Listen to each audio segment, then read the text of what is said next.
एक कवि किसी धनी आदमी से मिलने गया और उसे कई सुंदर कविताएं इस उम्मीद के साथ सुनाई कि शायद वह धनवान खुश होकर कुछ इनाम जरूर देगा। लेकिन वह धनवान भी महाकंजूस था। बोला, तुम्हारी कविताएं सुनकर दिल खुश हो गया। तुम कल फिर आना, मैं तुम्हें खुश कर दूंगा। कल शायद अच्छा इनाम मिलेगा।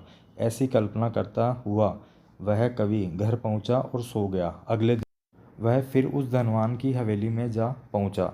धनवान बोला, सुनो कवि महाशय, जैसे तुमने मुझे अपनी कविताएं सुनाकर खुश किया था, उसी तरह मैं भी तुमको बुलाकर खुश हूँ। तुमने मुझे कल कुछ भी नहीं दिया, इसलिए मैं भी कुछ नहीं दे रहा। हिसाब बराबर हो गया। कवि बेहद निराश हो गया। उसने अपनी आप बीती एक मित्र को कह सुनाई और उस मित्र ने बीरबल को बता दिया। सुन बीरबल बोला, अब ऐसा जैसा मैं कहता हूँ वैसा करो। तुम उस धनवान से मित्रता करके उसे खाने पर अपने घर बुलाओ। हाँ, अपने कवि मित्र को भी बुलाना मत भूलना। मैं तो खैर वहाँ मौजूद रहूँगा ही। कुछ दिनों बाद बीरबल की योजनानुसार कवि के मित्र के घर दोपहर को भोज का कार्यक्रम तय हो गया। नियत समय पर वह धनवान भी आ पहुँचा।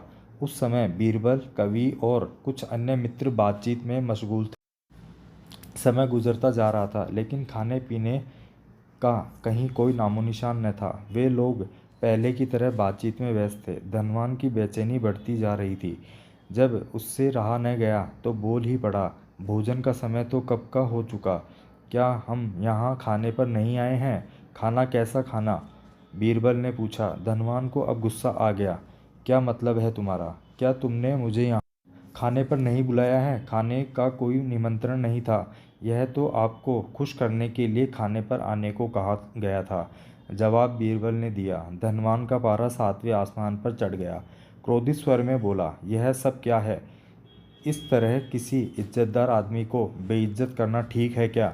तुमने मुझसे धोखा किया है। अब बीरबल हंसता हुआ बोला, यदि मैं कहूँ कि इसमें कुछ गलत नहीं तो तुमने इस कवि से यही कहकर धोखा किया था ना कि कल आना।